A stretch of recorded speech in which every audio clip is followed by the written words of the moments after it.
You can use ND filters with stabilization on and no gimbal. So have you ever tried ND filters before on your action camera? Maybe one of these right here, and not like the results? Maybe your video had that terrible jitter and ghosting. If you've experienced it, you know what I'm talking about. Or maybe you used a gimbal to stabilize your camera and you didn't like using the gimbal. Maybe the gimbal was clunky, maybe it was hard to balance, or maybe it just wasn't convenient to bring along when one of the points of having an action camera is having a tiny camera. If any of these have been your experience, then get ready to put this experience in the past, because by the end of this video, you'll be equipped with everything you need to know to get great results with ND filters on your action camera. And no, I don't have any equipment or software to sell you. Everything I'm going to show you today is all about adjusting the settings on these cameras right here. But before we dive into those settings, it is vital that you have an understanding of the settings you need to change and why you need to change them.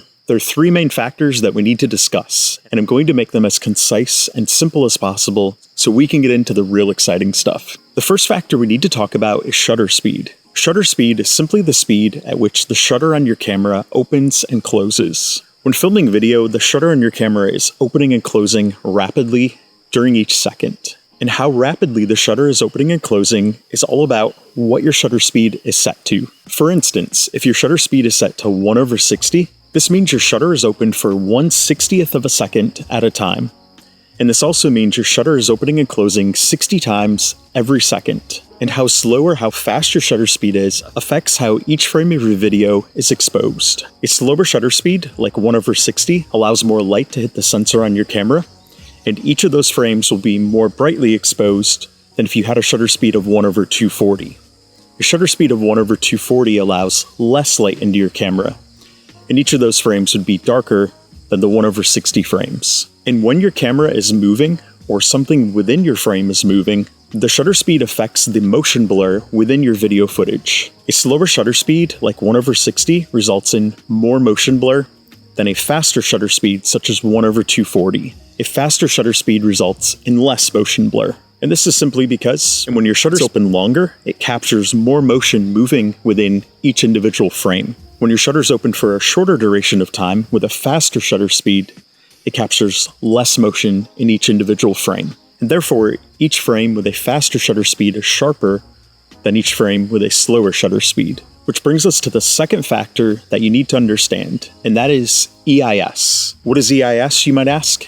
EIS stands for Electronic Image Stabilization, and the stabilization on all three of these cameras is accomplished via EIS. On the DJI camera, it's called Rocksteady. On the GoPro camera, it's called Hypersmooth. And on the Insta360 camera, it's called Flow State. EIS is wonderful technology as long as you're filming in good enough lighting. But if you take your camera into lower lighting without adjusting the settings that you need to adjust, your footage is going to quickly fall apart. You're going to quickly notice jitter and ghosting in your footage, and that footage is going to pretty much be unusable. But why is this? This is simply because EIS needs a fast enough shutter speed in order to function properly. With the way EIS works, EIS is analyzing and stabilizing video and image frames in real time. And what EIS does is it crops and shifts each individual frame in order for that footage to look stabilized. EIS is able to compensate for any motion up and down or side to side, and it does a really great job lining up each of those individual frames. But if the shutter speed is too slow, EIS cannot see each frame properly. There's too much motion blur and/or the frame is too dark. And when EIS cannot see each frame properly, that's when you get jitter and ghosting, and things do not line up, and it looks really bad. And this brings me to our third and final factor that you need to know, and that is ND filters. So first of all, what does ND stand for? ND stands for neutral density, and the purpose of an ND filter is to filter how much light is entering the sensor on your camera. Now, as you can see here, the ND filter is pretty dark. What that filter is doing is it's only allowing a certain amount of light to get in to the sensor on the camera. So this is where you might be asking, why use ND filters? Isn't light good, especially for a small sensor like these on action cameras? Yes, light is good, but too much light is not good. Here's why. Too much light means your action camera is going to have to adjust the shutter speed to a faster speed because it needs to compensate by letting less light into your camera.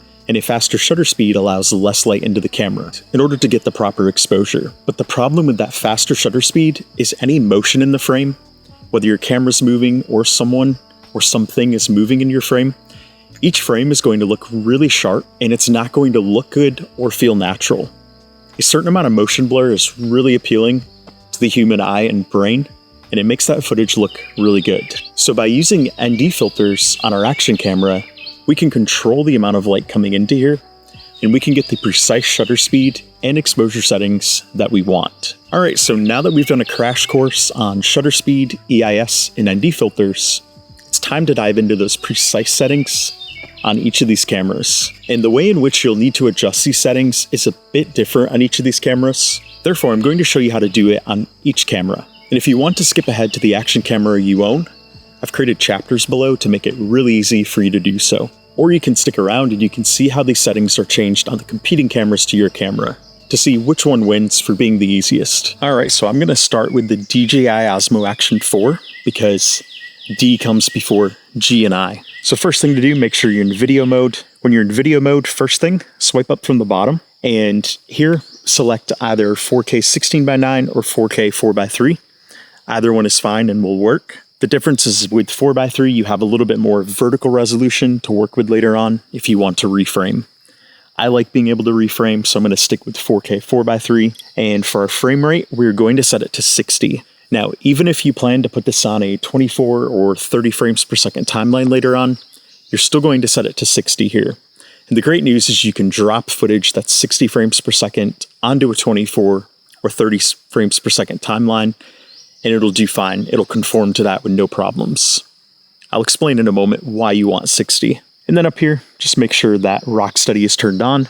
You can use Rocksteady Plus if you want to, but I prefer Rocksteady because it doesn't have as much of a crop. And after setting those initial settings, we're going to swipe down here and we're going to click over here on the right. And do make sure Pro is selected. Pro is going to be very important to set the settings that we want. Next thing we're going to do is we're going to click right here on exposure. DJI is the easiest one to set up the way we want to because DJI has nice ranges that you can use here. So first thing you want to do is you want to click up here where it says S, and these are shutter speed ranges. So the key with getting the ND filters to work properly is you need to make sure your shutter speed minimum does not go below a certain speed. So in this case, that minimum on here that we can work with is 1/200. And then we can keep the maximum all the way up to 1/8000. Now this is the first way to do it on here. And as long as you're using the proper ND filter, your camera is still going to prefer slower shutter speeds. But you also can go here to manual, and you can set the shutter speed manually to 1/240. Now, I personally like to go here and set it manually because I want all of my footage to have that shutter speed. But if you're just starting off with this, it can sometimes be easier to do the shutter speed range. And then over here for ISO, you want to adjust the ISO, and you can leave a little bit of a range, but you don't want the ISO max to be too high. So what I recommend doing 100 to 400 for the ISO. So what this means is in order for your DJI Osmo Action 4 to properly expose the footage, it's going to decrease the shutter speed to as slow as 1/200 or as fast as 1/8000. And with your ISO, it's going to decrease it to as low as 100 or as high as 400. Now right now, we really don't need the ND filter on. It is pretty dark this time of day. We're getting towards sunset and I'm in the woods. So you can see when I pull it off, the EV value up here goes to -2.3. Now you don't want to see an EV value of -2.3. You want to see a value that's at about -0.3. So if I was to adjust some of these settings, you can see that gets it down to -1. And here, if I slow down the shutter speed, and if I bumped up the ISO, just to show you the value you want to go for, right there is at 0.0, but ideally I like to have that underexposed a little bit. That's going to help preserve your highlights. But the key here is making sure your slowest shutter speed is not going to go any slower than 1/200. If it does, there will be jitter and ghosting in your footage with Rocksteady turned on. So these settings right here are the settings I recommend. If you're fairly new to using ND filters, I recommend these right here. If you're experienced with ND filters, change the shutter speed manually to 1/240. And then for the ISO, do 100 to 400 for the range. This is going to allow you a little bit of flexibility there. And then for the EV comp, you can set it to -0.3 EV. And the white balance settings, ND filters don't affect that, but for the daytime, I do recommend 5500K. And then for color, I do recommend D-Log-M. It's going to give you that gradable footage later on. If you don't want to grade footage later on, just keep it set to normal. Field of view, I recommend wide. If you do want to eliminate any fisheye distortion, do the standard D-Warp. And for the sharpness and noise reduction, for sharpness, I recommend putting it down to -2. And for noise reduction, I recommend -1. I personally like those results best. And if you find that your EV value is too low like this means you need to go to a lower number of ND filter. So if you have an ND32 or ND16 and it's still too dark, you need to go down to ND8. And if ND8 is still too dark, then you may not need an ND filter at all. Like right now at dusk, if I'm in the woods, I don't need an ND filter to achieve this. But if I was out in the sunlight, I would need one. But the reason we have the range set here for the ISO is this gives the ISO a little bit of room to work. So if you enter a brighter condition, it's going to lower the ISO down toward the 100 end of the spectrum. If you go into a little bit darker conditions, it's going to boost the ISO up toward the 400. And of course, if you're working with the shutter speed range, that's going to give you a lot of flexibility there as well. And the reason we do the ranges like that is you can still preserve details in the shadows. If it's too dark, you can bring out some of those details. But if it's too bright and your image is overexposed, you cannot recover the details in the highlights. So you always want to err on the side of having it a little bit underexposed if you're not sure. So this is where it's important to test out the lighting you're filming in first to make sure you get this all balanced. All right, since we're going in alphabetical order, we're next going to take a look at the GoPro Hero 12. Now you may notice I have ISO and shutter speed values down here at the bottom of my screen, and this is because I'm running a QR code that shows me those. You don't have to have those there, but in case you're wondering why I have them there, that's why. And if you'd like to learn more about GoPro QR codes, I've linked to a video above where I explain how to set these up and which ones I use most. So we're going to make sure we're in video mode, and then we're going to click here at the bottom first. So I'm going to select log because I like to grade later on. I'm going to do 16:9. I'm going to do 5.3K, and I'm going to select 60 right here. For the lens width, I do like to do wide, but if you want to remove distortion or you want to use the horizon lock or leveling features, you want to select the L plus or the L here. The L plus will give you the horizon lock and horizon leveling features. And hyper smooth, we want to make sure that's turned on. And these capture settings will not apply to this, but for Pro Tune, we want to adjust the shutter manually, and we want to put it at 1/240. Now, unfortunately, the GoPro can't set a range on here.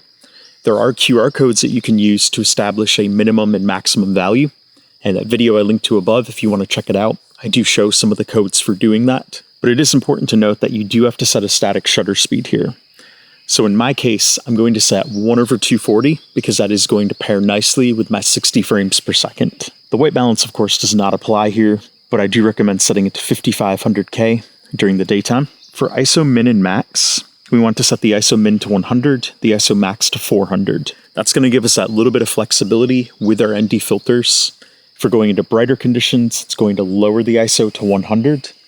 And if we go into darker conditions, it's going to boost it to 400. Sharpness, I like to keep that low, and these settings down here apply to audio and shortcuts. So after we've set that, you can see here now, it's all the way up to ISO 400, and the shutter speed is all the way down at 1/240, but our image is still definitely too dark. It's underexposed. So if I take off the ND filter, the exposure improves greatly there. I did have ND8 on, and because of the lighting conditions right now, I don't need ND8.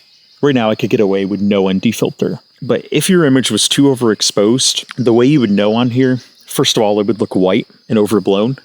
But if you do use the QR code with the ISO values at the bottom, you're going to see your ISO all the way down to 100, and your shutter speed will be at 1/240. And if the image is still too bright, then that means you need a different ND filter. So right now I'm using ND8. That means you would want to put ND16 on, and then you would then want to check the image and see if it looks properly exposed. If it does, you're good to go at that point.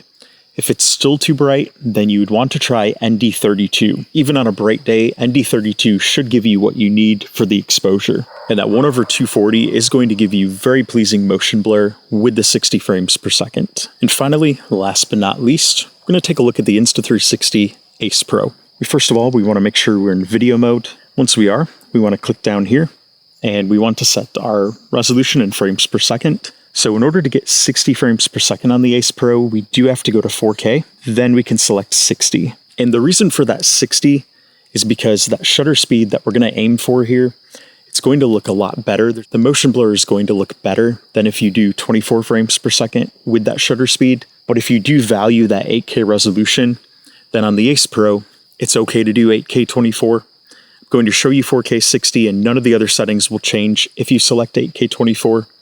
So I do recommend experimenting with 8K 24 versus 4K 60 and see what you like best with this shutter speed that I'm going to show you in a moment. Stabilization, make sure it's set to standard, and ratio, you can do 4:3 with 4K 60, and I do recommend doing that because it gives you a little bit extra vertical where you can reframe it later on. Next thing we're going to do is we're going to swipe left from the right side, and we're going to make sure we select M here. First setting we can change is the color profile. This is totally up to you.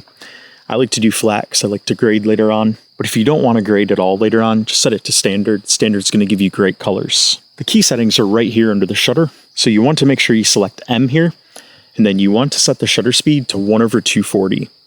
1/240 is that minimum shutter speed that we need to have in order for flow state to work properly without ghosting and jitter. 1/240 is still going to have plenty of motion blur in there, and it works really nicely with 60 frames per second.